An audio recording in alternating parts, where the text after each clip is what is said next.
और चली खबरें विस्तार से जानेंगे। खंडवा से बड़ी खबर, जहां हरदा स्टेट हाईवे पर चली गोली, हाईवे पर गोली मारकर युवक की हत्या की गई। टिमरनी निवासी अजब सिंह की गोली मारकर हत्या की गई है। अभी हत्या की वजह और आरोपी का पता नहीं चल पाया है। पुलिस ने आसपास के इलाकों में सर्चिंग की। टिमरनी थाने में कुछ संदिग्धों से पूछताछ भी की गई है। टिमरनी थाने के छिंदगांव के पास यह पूरी घटना है, जहां पर आरोपियों ने युवक को गोली मारी और वहां से फरार हो गए। गोली क्यों मारी गई है, आरोपी कौन थे और कहां हैं, कोई जानकारी नहीं लग पाई है। मामले में पूछताछ पुलिस कर रही। टिमरनी थाने में जो कुछ संदिग्ध हैं उनसे पूछताछ हो रही है। तो छिंदगांव के पास की यह पूरी घटना है। बड़ी खबर आपको दे रहे हैं, जहां पर हरदा के पास एक बड़ी वारदात को अंजाम दिया गया। हत्या की वजह आरोपी का पता नहीं चल पाया है।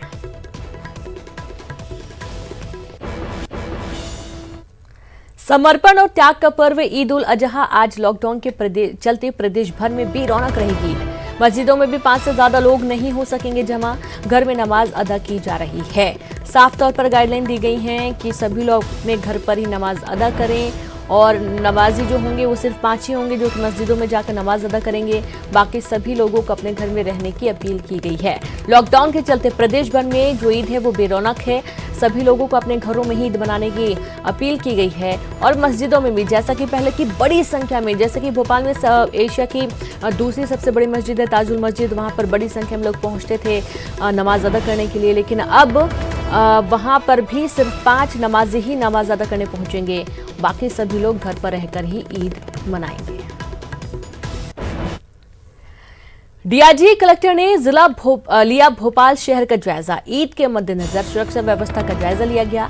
लोगों को बेवजह घर से बाहर न निकलने की समझाइश दी गई है। पुराने भोपाल में बड़ी संख्या में घरों के बाहर टहलते मिले लोग, सभी से नियमों का पालन करने की अपील की जा रही है।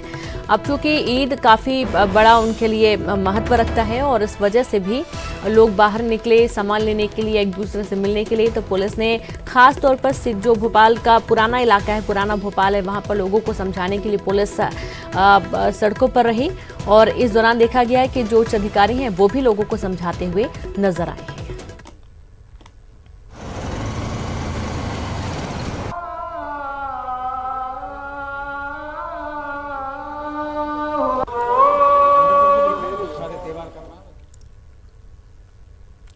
पूर्व मंत्री और कांग्रेस विधायक पीसी शर्मा कोरोना पॉजिटिव। देर शाम आई रिपोर्ट में पीसी शर्मा की रिपोर्ट आई पॉजिटिव। रिपोर्ट पॉजिटिव आने के बाद पीसी शर्मा चिरायु अस्पताल भर्ती हुए हैं। तो पूर्व मंत्री पीसी शर्मा ने लोगों से अपील की, जो मेरे संपर्क में आए वह खुद को क्वारंटीन कर लें। और जैसा कि देखा जा रहा था कि बड़े बड़े मंत्री और सीएम शिवराज सिंह चौहान खुद भी कोरोना पॉजिटिव हो गए थे, तो अब देखा गया है कि जो पूर्व मंत्री पीसी शर्मा हैं वो भी कोरोना पॉजिटिव पाए गए हैं। चिरायु अस्पताल उनको भर्ती किया गया है। उन्होंने सभी से अपील की है कि जितने भी लोग उनके संपर्क में आए हैं वे खुद को क्वारंटीन कर लें। हो सके तो कोरोना टेस्ट भी करा लें, क्योंकि ये तो आसपास रहने से भी फैल रहा है और इस वजह से जो आंकड़ा है वो भी तेजी से बढ़ा है। तो पूर्व मंत्री पीसी शर्मा ने सभी से अपील की है कि जितने भी लोग पिछले कुछ दिनों में उनसे मिले हैं, मुलाकात किए हैं, वे सभी अपना टेस्ट करा लें, खुद को क्वारंटीन कर लें। मध्य प्रदेश के नेताओं पर कोरोना वायरस कहर बनकर टूट पड़ा है और अभी तक सूबे की जनता कोरोना से संक्रमित हो रही थी, लेकिन अब मुख्यमंत्री से लेकर उनके कैबिनेट मंत्रियों, संगठन के पदाधिकारी तक कोरोना वायरस की चपेट में आ गए हैं। इतना ही नहीं, बड़ी संख्या में विधायक भी कोरोना पॉजिटिव हो रहे हैं। ऐसे में सवाल उठाए जा रहे हैं कि क्या नेता खुद नियमों का पालन नहीं कर रहे हैं? आखिर मध्य प्रदेश के नेता कोरोना वायरस की चपेट में कैसे आ रहे हैं? मध्य प्रदेश में बीजेपी प्रदेश अध्यक्ष बीडी शर्मा, मुख्यमंत्री शिवराज सिंह चौहान और प्रदेश संगठन महामंत्री सुहास भगत, 3 मंत्रियों समेत अन्य नेता कोरोना पॉजिटिव पाए जा चुके हैं। वहीं कांग्रेस के भी बड़े नेता कोरोना की चपेट में आ रहे हैं। पहले पूर्व मंत्री लखन घनघोरिया कोरोना पॉजिटिव हुए, उसके बाद अब विधायक और पूर्व मंत्री पीसी शर्मा भी कोरोना की चपेट में आ गए हैं। साथ ही कई विधायक भी संक्रमित हो चुके हैं। और संवाददाता मनोज राठौर जुड़ गए हैं। मनोज, वाकई में देखा जा रहा है कि जो मामले हैं वो तेजी से बढ़ रहे हैं और अब ये वीवीआईपी लोगों को भी हो रहा है कोरोना। तो जितनी भी सभाएं थी, क्या उन्हें सबको रोक दिया गया है?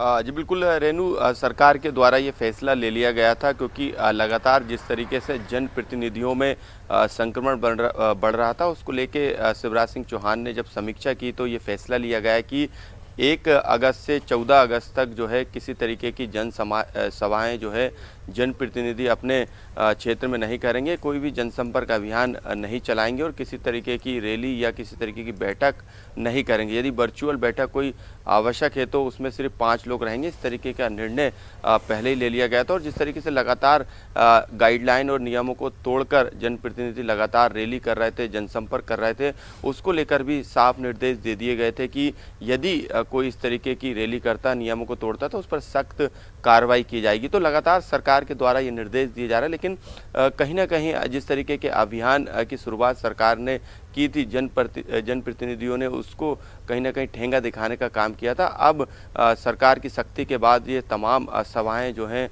बंद कर दी गई है। 14 अगस्त तक का समय जो है सरकार के द्वारा दिया गया है कि 14 अगस्त तक किसी तरीके की रैली, सभाएं, धरना प्रदर्शन या किसी भी तरीके से जनसंपर्क अभियान जनप्रतिनिधि नहीं चलाएंगे, क्योंकि उपचुनाव है। यही कारण है कि तमाम जो नेता हैं वो सक्रिय नजर आ रहे थे। आज से रेनू किल कोरोना अभियान का पार्ट 2 शुरू किया गया है। शिवराज सिंह चौहान ने इस अभियान को जो नारा दिया है, संकल्प को जोड़ो और कोरोना की चेन तोड़ो, इसके अभियान के और इस नारे के तहत आज से ये अभियान 14 अगस्त तक चलेगा। इस अभियान के तहत जो टीमें बनाई गई हैं जिला प्रशासन की, वो तमाम घर घर जाएगी और वहाँ पर लोगों को जागरूक करने का काम करेगी। साथ में तमाम जानकारी लोगों की जुटाने का काम भी ये टीम करेगी। तो सरकार की तरफ से लगातार क्वारंटाइन सेंटर की संख्या बनाई जा रही है, कोविड सेंटर की संख्या भी बढ़ा दी गई है। Covid centre, paid Covid centre बनाए गए हैं ताकि यदि चलिए, ये बहुत जरूरी है कि एहतियाती कदम लगातार सरकार उठाती रहे और समय समय पर लॉकडाउन भी लगाती रहे। बहुत बहुत शुक्रिया आपका मनोज, तमाम जानकारी के लिए। और इसी बीच एक और अहम खबर है इंदौर से, जहां जल संसाधन मंत्री तुलसी सिलावट अस्पताल में भर्ती हुए हैं। अरविंदो अस्पताल में उन्हें भर्ती किया गया है। तुलसी सिलावट कोरोना पॉजिटिव आने के बाद से घर पर ही उनका इलाज चल रहा था और उम्र को देखते हुए एहतियातन अस्पताल में उन्हें भर्ती किया गया है। जल संसाधन मंत्री तुलसी सिलावट, समान उनका स्वास्थ्य बताया जा रहा है, लेकिन फिर भी उन्हें अरविंदो हॉस्पिटल भर्ती किया गया है। तो जब कोरोना रिपोर्ट पॉजिटिव आई थी उसके बाद से उनका पहले घर पर इलाज हुआ, लेकिन एहतियातन अब उन्हें अरविंदो अस्पताल भर्ती किया गया। ब्रेक के बाद एक बार फिर से आप सभी का स्वागत है। न्यूज 18 की खबर पर मुहर लगी है। पूर्व सीएम उमा भारती को मिला इधर आने का न्योता। राम मंदिर भूमि पूजन में शामिल होंगे उमा भारती। उमा भारती ने ट्वीट कर खुद की जानकारी दी है। राम जन्मभूमि न्यास के पदाधिकारियों ने दिए निर्देश। 4 से 6 अगस्त तक अयोध्या में रहने का निर्देश मिला है।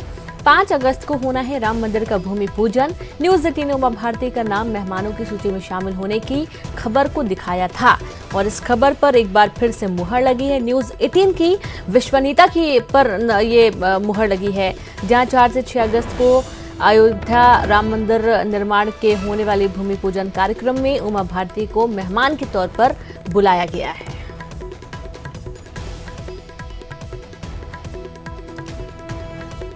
तो उमा भारती भूमि पूजन में शामिल होंगी। उमा भारती ने ट्वीट कर खुद इस बात की जानकारी दी है। और इसी के साथ इस बुलेटिन में इतना ही। नमस्कार।